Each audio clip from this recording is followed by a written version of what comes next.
Hi everyone, कैसे हैं आप सभी। आज के इस वीडियो में हम लोग 2021 की मेंस में जो मैथ्स के क्वेश्चन आए हैं वो डिस्कस करेंगे। ये वीडियो उन सभी के लिए बहुत इंपॉर्टेंट है जिन्होंने 2021 का मेंस लिख लिया है और जो आने वाली मेंस की तैयारी कर रहे हैं। तो सभी एमपीपीएससी एस्पिरेंट्स को ये वीडियो लास्ट तक देखना चाहिए कि मैथ्स में क्वेश्चन कैसे पूछे गए हैं और हम कैसे 30 में से 30 स्कोर कर सकते हैं। आइए हम लोग स्टार्ट करते हैं। जो जीएस पेपर 3 आया था अभी 2021 की मेंस में, उसमें से आपको मैथ्स के 30 मार्क्स के क्वेश्चन पूछे गए, जिसमें से 3 मार्कर 3 क्वेश्चंस थे, 5 मार्कर के 2 क्वेश्चंस थे और 11 मार्क्स का 1 क्वेश्चन था। ये जो आपको स्क्रीन पे दिख रहे हैं ये 3 मार्कर्स के 3 क्वेश्चन थे। सबसे पहला क्वेश्चन देखना है, इसमें पूछा है आपको x = 2y को ax + by + c के फॉर्म में लिखना है और साथ ही साथ में a b c की वैल्यू निकालना है। देखिए हम इसको कैसे सॉल्व करेंगे। सबसे पहले तो अगर आप इसको देखो ax + by + c = 0, ये क्या है, लीनियर इक्वेशन है। लीनियर इक्वेशन क्यों है, क्योंकि यहाँ पे अगर आप x का पावर देखोगे, डिग्री देखोगे तो वो 1 ही है। बट ये लीनियर इक्वेशन इन 2 वेरिएबल है, क्योंकि एक x भी वेरिएबल है और एक y भी यहाँ पे वेरिएबल है। अब आपको x = 2y को इस फॉर्म में लिखना है जो गिवन इक्वेशन है, तो हम क्या करेंगे, x - 2y = 0।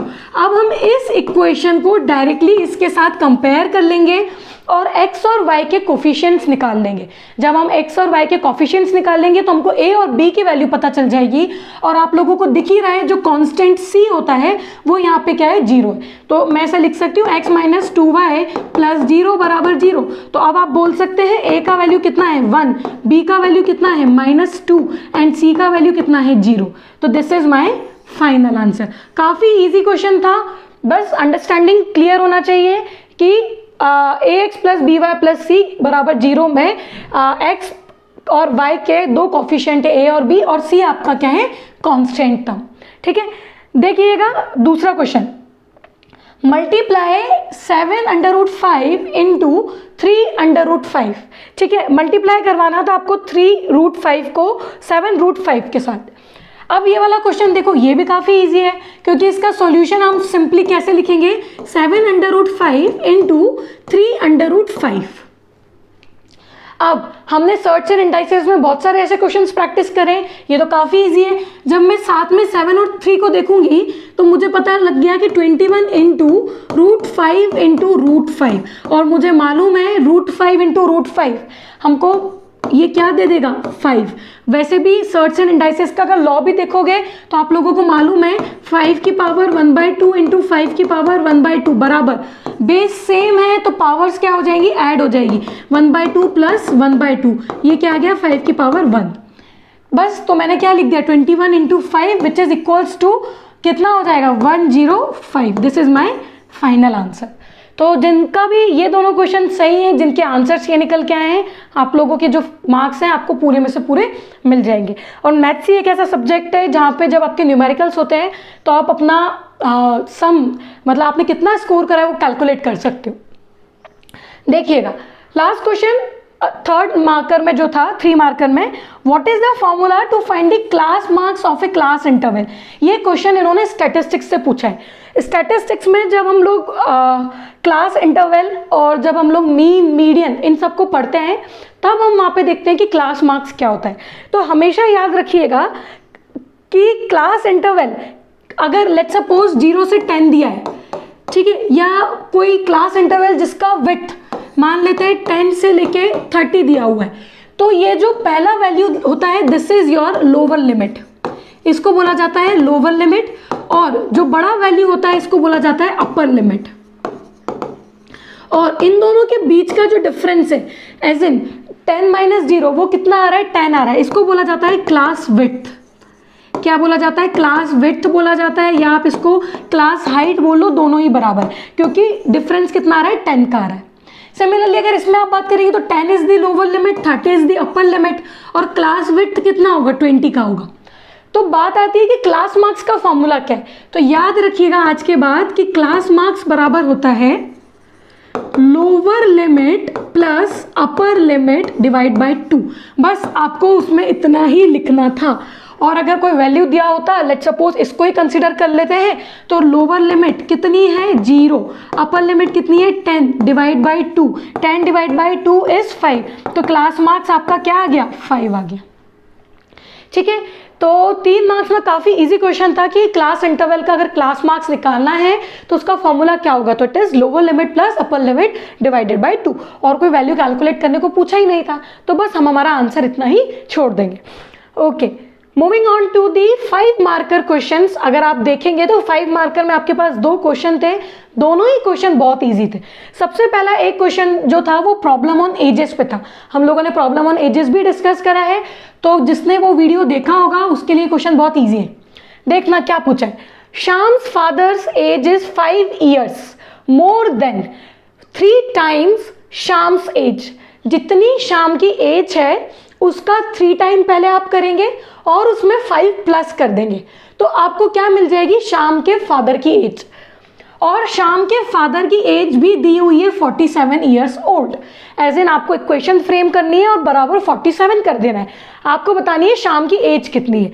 देखो कैसे सॉल्व करेंगे इसको, सबसे पहले तो मान लेते हैं इसके सॉल्यूशन में let Shyam's age be x years मान लेते हैं। ठीक है, अब अकॉर्डिंग टू क्वेश्चन क्या बोला है कि जो फादर्स की एज है, मतलब एज इन श्याम के फादर की जो एज है, फादर एज बराबर कितना दिया है, अगर आप श्याम की एज का 3 टाइम्स कर दो और उसमें 5 कर दो तो आपको क्या मिल जाएगी, फादर्स की एज मिल जाएगी। बट हमको मालूम है कि फादर्स एज बराबर कितना है 47 years, ये क्वेश्चन में दिया हुआ है गिवन।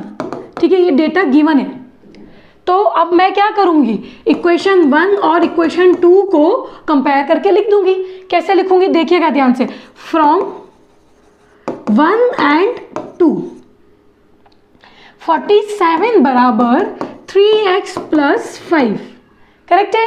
देखो 5 इधर लेके माइनस करा तो 42 बराबर 3x, x बराबर कितना आ गया, जब इसको डिवाइड करेंगे तो दिस इज 114, तो शाम की एज कितनी आ गई 14 years। क्यों, क्योंकि x आपने क्या माना था शाम की एज, देयरफॉर फाइनली आप आंसर में क्या लिख के आ जाएंगे, देयरफॉर शाम्स एज इज 14 years।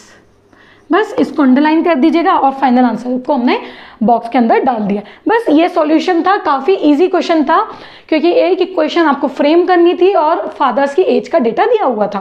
ठीक है, काफ़ी लोग ये वाला क्वेश्चन सही करके आए होंगे। अब एक और क्वेश्चन है, 2 players Sita and Gita, probability से आया है, देखना, play a table tennis match, it is known that the probability of Sita winning the match is 0.59। Sita के जीतने की संभावना प्रोबेबिलिटी 0.59 दी हुई है। आप प्रोबेबिलिटी बता दो कि गीता मैच जीत जाए, इसकी प्रोबेबिलिटी क्या है। जब भी ऐसे क्वेश्चन आते हैं तो सॉल्यूशन तो बहुत इजी है, 4-5 स्टेप में ही हो जाएगा, बट मैं कॉन्सेप्चुअल क्लैरिटी के लिए आपको बता दूं कि जब भी प्रोबेबिलिटी कैलकुलेट करी जाती है, ध्यान में रखना, तो अगर आपके पास सीता के जीतने की संभावना 0.59 दी हुई है तो आप ये बोल सकते हो कि सीता के हारने की संभावना कितनी है, बिल्कुल बोल सकते हो। कैसे बोल सकते हो, 1 में से 0.59 माइनस कर दो विच इज 0.41, और अगर सीता मैच हार रही है इसका मतलब क्या है, ये जो 0.41 है वो क्या है, गीता की जीतने की probability, गीता's probability of winning the match। अब देखिएगा एक और इंपॉर्टेंट पॉइंट यहाँ पे, ये तो हो गया सॉल्यूशन, बट ध्यान में रखिएगा कि एक फॉर्मूला होता है probability of A plus probability of A bar बराबर 1 होता है। प्रोबेबिलिटी ऑफ ए मतलब किसी चीज के होने की प्रोबेबिलिटी, और ए बार मतलब नहीं होने की प्रोबेबिलिटी, नॉट ए, ए बार मतलब नॉट है, हमेशा 1 आता है। ठीक है, याद रखिएगा जब हम रिजल्ट्स ऑन प्रोबेबिलिटी पढ़ते हैं तो प्रोबेबिलिटी का वैल्यू हमेशा 0 से 1 के बीच में होता है, या तो 0 भी हो सकता है अगर कोई इवेंट ना हो, और 1 भी हो सकता है अगर इवेंट आपका सैंपल स्पेस के बराबर हो जाए तो, है ना, क्योंकि प्रोबेबिलिटी का फॉर्मूला क्या होता है, जो नंबर ऑफ इवेंट्स है अपॉन में total number of outcome, this is event, this is sample space. अब देखिएगा, अब इससे आपको समझ में आ गया कि अगर आप बोल रहे हो सीता के प्रोबेबिलिटी जीतने की जो है प्लस सीता के प्रोबेबिलिटी नहीं जीतने की, नॉट विनिंग, बराबर क्या होगा, 1 होगा। और सीता के जीतने की कितनी थी, 0.59, तो नहीं जीतने की कितनी आ गई, 0.41। और अगर सीता नहीं जीतेगी तो 2 ही तो लोग हैं, सीता और गीता, तो गीता की जो जीतने की प्रोबेबिलिटी है वो भी कितनी आ गई, 0.41। तो आप डायरेक्टली, अगर आपको ऐसा लग रहा है कि 5 मार्क्स का क्वेश्चन है, बहुत सारा स्पेस बच जाएगा, तो ठीक है, अगर स्पेस बचता है तो कोई बात नहीं, क्योंकि सॉल्यूशन बहुत छोटा है। आप सिंपली ये वाली पॉइंट हाईलाइट कर सकते थे कि probability of A plus probability of A bar बराबर 1 होता है। तो हमारे पास 0.59 दिया हुआ है, तो हम गीता की प्रोबेबिलिटी निकाल सकते हैं 1 में से माइनस करके, तो हमको फाइनल आंसर मिल जाएगा 0.41। काफ़ी इजी क्वेश्चन था 5 मार्क्स में, ठीक है। अब एक क्वेश्चन बच रहा है आपका 11 मार्कर क्वेश्चन, देखिएगा, the digits of A 2 digit number differ by 3। कोई 2 डिजिट नंबर है, अब आपको पहले तो 2 डिजिट नंबर अज्यूम करना पड़ेगा, है ना, हम मान लेते हैं एक्स वाई, तो जो एक्स और वाई है इन दोनों के बीच का डिफरेंस कितना है, 3 दिया हुआ है। If the digits are interchange, जो आपने एक्स वाई माना था अब आप उस नंबर को कर दे रहे हो y x, and the resulting number is added to the original number, we get 143, मतलब x y plus y x बराबर 143। तो आप बता दो कि ओरिजिनल नंबर क्या है, ठीक है, बता देते हैं, कोई परेशानी नहीं है। सबसे पहले ये ध्यान में रखना कि ये जो क्वेश्चन था आपका कितना मार्कर था, 11 मार्कर था। तो 11 मार्कर के क्वेश्चन में आपके पास बहुत स्पेस है, ठीक है, तो आराम से आप अपना पूरे सॉल्यूशन को पूरा स्टेप के साथ लिखेंगे तो आपको स्टेप मार्किंग भी मिल जाएगी। अब देखिए, सबसे पहले let the 2 digit number be x y, क्या मान लेते हैं, एक्स वाई मान लेते हैं।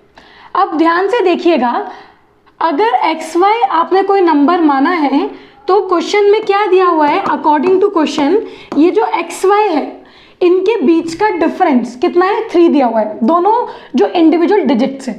तो मेरे पास ये हो सकता है या तो x माइनस वाई बराबर 3 हो जाए, अब मुझे तो मालूम नहीं है ना कि x बड़ा है कि y बड़ा है, तो ये y माइनस एक्स बराबर भी तो 3 हो सकता है, तो ये दोनों इक्वेशन सही है। अब उसने बोला है कि digits are interchange, digits are interchange, तो मुझे जो नया नंबर मिलेगा वो क्या मिलेगा, yx, डिजिट्स आर इंटरचेंज, तो नया नंबर मिला yx। अब आप लोगों को मालूम होना चाहिए कि ये जो y है ये हमने यूनिट्स प्लेस पे माना है, x हमारा टेंस प्लेस पे है, तो क्या मैं इसको ऐसे लिख सकती हूँ क्या, 10x प्लस वाई, आप लोगों को मालूम ही है 1s, 10s, 100, 1000, 10,000, तो 1s प्लेस मतलब y इंटू 1, 10s प्लेस मतलब 10 इंटू एक्स। एक एग्जाम्पल के लिए आप लोगों को समझा रही हूँ, लेट सपोज कोई 2 डिजिट नंबर ले लेते हैं 23, तो क्या मैं इसको ऐसे लिख सकती हूँ क्या, 20 प्लस 3 लिख सकती हूँ ना, तब भी तो 23 मिल रहा है, क्या इसको ऐसे लिख सकते हैं 2 इंटू 10 प्लस 3 इंटू 1, बिल्कुल लिख सकते हैं, क्योंकि 3 मेरा क्या है 1s प्लेस पे है और 2 मेरा क्या है 10s प्लेस पे, तो this is 2 into 10 plus 3 into 1, तो which is again equal to 23, वही तो लिख रहे थे, तो बस इसको मैं लिख सकती हूँ 10x प्लस वाई। सिमिलरली अगर आपने डिजिट को इंटरचेंज कर दिया है तो yx को क्या मैं ऐसे लिख सकती हूँ 10y प्लस एक्स, बिल्कुल लिख सकती हूँ, कैसे लिखा है वापस आप वो देख सकते हैं। अब देखिए क्वेश्चन में एक और डेटा गिवन है, एक और इक्वेशन गिवन है कि जब आपने डिजिट को इंटरचेंज करा और आपने ओरिजिनल नंबर के साथ उसको ऐड करा तो आपको जो सम मिलेगा वो 143 के बराबर मिलेगा। तो ठीक है, adding the new number and the original number, दोनों को क्या कर रहे हैं, ऐड कर रहे हैं। ठीक है, देखिएगा ध्यान से। अब पहला नंबर क्या था आपका xy, दूसरा नंबर क्या है yx, क्या मिल रहा है 143 मिल रहा है। ठीक है। एक्स वाई को लिख देते हैं 10x प्लस वाई, अभी समझाया मैंने। वाई एक्स को लिख देते हैं 10y plus x, this is 143। इसको सॉल्व करते हैं, ये आ जाएगा 11x प्लस 11y बराबर 143। ठीक है, यहाँ तक अच्छे से देख लीजिएगा, आपको समझ में आना चाहिए। x प्लस वाई बराबर 11 कॉमन लेके यहाँ पे डिवाइड करवा देते हैं, तो x प्लस वाई बराबर, देखिएगा ध्यान से, ये कितना आ गया 13। एक इक्वेशन मुझे ये मिल गई, ठीक है। और एक इक्वेशन ऑलरेडी मेरे पास थी, कौन सी, x माइनस वाई बराबर 3। बट आप लोगों को तो डाउट आ सकता है कि y माइनस एक्स बराबर 3 भी तो हो सकता है। तो हम एक काम करते हैं, इसको नेमिंग दे देते हैं a, इसको नेमिंग दे देते हैं b। तो पहले हम क्या करेंगे, सबसे पहले हम ये करेंगे सॉल्विंग इक्वेशन a एंड 1। ठीक है, a में क्या था, x माइनस वाई बराबर 3 और 1 में क्या था, x प्लस वाई बराबर 13। This is linear equation in 2 variables x और y। 2 वेरिएबल है, 2 अननोन है, तो आपको 2 इक्वेशन हमेशा लगेगी सॉल्यूशन निकालने के लिए, और मेरे पास 2 इक्वेशन है भी सही। ठीक है, तो अब इसको हम सॉल्व करते हैं। हम लोग जब इसको सॉल्व करेंगे तो मैं दोनों इक्वेशन को ऐड कर रही हूँ, तो LHS से ऐड हो जाएगा, RHS से ऐड हो जाएगा। तो ऐड करेंगे तो ये y से y तो चला गया, दिस इज 2x बराबर 16। x का वैल्यू कितना आ गया, 8 आ गया। अब मेरे पास x का वैल्यू 8 आ गया, x का वैल्यू 8 उठा के मैं इक्वेशन a में पुट कर दूंगी। जब इक्वेशन a में पुट करूंगी तो x माइनस वाई बराबर 3 था, x का वैल्यू 8 रखा, तो y का वैल्यू कितना आ गया 5। तो जब मेरे पास ये 2 वैल्यूज आई 8 और 5, तो मैं बोल सकती हूँ कि मेरा जो नंबर होगा x y बराबर क्या हो गया 85। ये मेरे पास एक आंसर आया। बट हमारे पास तो एक और इक्वेशन है, तो क्या इसका एक और पॉसिबल सॉल्यूशन हो सकता है, बिल्कुल हो सकता है, उसको भी सॉल्व कर लेते हैं। अब हम सॉल्व कर रहे हैं b एंड इक्वेशन 1 को, है ना। b आपको मालूम है हमने क्या ली थी, y माइनस एक्स बराबर 3 और 1 क्या थी हमारी, x प्लस वाई बराबर 11। ठीक है, वापस मैं क्या कर रही हूँ, दोनों इक्वेशन को ऐड कर रही हूँ। जब मैं दोनों इक्वेशन को ऐड करूंगी तो LHS से, RHS से, तो ये x से x चला गया, दिस इज 2y बराबर कितना आ गया 14, सॉरी ये x प्लस वाई बराबर 13 था, है ना, हमारा इक्वेशन 1 13 था ना, देखो x प्लस वाई बराबर 13 था। ठीक है, अब ये 13 लिखा तो ये 13 प्लस 3 कितना आ गया 16, तो y का वैल्यू क्या आ गया 8 आ गया। जब मेरे पास y का वैल्यू 8 आ गया तो मैं कोई सी भी इन दोनों में से कहीं पे भी पुट करके x का वैल्यू निकाल लूँ। तो ठीक है, मैं एक काम करती हूँ, x प्लस वाई बराबर 13, y का वैल्यू 8 है, तो 13 में से 8 गया तो x का वैल्यू मुझे क्या मिल गया 5। तो अब मेरा जो ओरिजिनल नंबर था xy वो मुझे क्या मिल गया 58। और जब मैंने अभी दूसरी क्वेश्चन लेके सॉल्व करा था तब मुझे क्या मिला था 85। तो क्वेश्चन ने पूछा हुआ है कि what can be the original number. तो ओरिजिनल नंबर के लिए आप अपने फाइनल आंसर में कंक्लूड करेंगे the original number can be 85 और 58, बोथ आर राइट। क्योंकि और कोई डेटा हमारे पास दिया नहीं है कि जिसने हमको रेस्ट्रिक्ट कर दिया हो कि आंसर सिर्फ 85 होगा या 58 होगा, एज इन पहला वाला टेंस वाला वैल्यू बड़ा है यूनिट से, तो इसलिए हम हमारा आंसर क्या लिखेंगे, the original number can be 85 और 58। तो ये 11 मार्क्स में था, आपके पास सफिशिएंट स्पेस थी, आप आराम से दोनों क्वेश्चन को सॉल्व करके आंसर निकाल सकते थे। आई होप आप में से बहुत सारे लोगों ने पूरा पेपर सही कराओ एंड आप लोगों ने पूरा 30 में से 30 स्कोर कराओ। प्लीज़ आने वाली मेंस के लिए अपने आप को अच्छे से प्रिपेयर करिए, पूरा तरीके से सारा syllabus time to time cover करिएगा। Will meet you in the next video very soon, till then good luck, take care, all the best.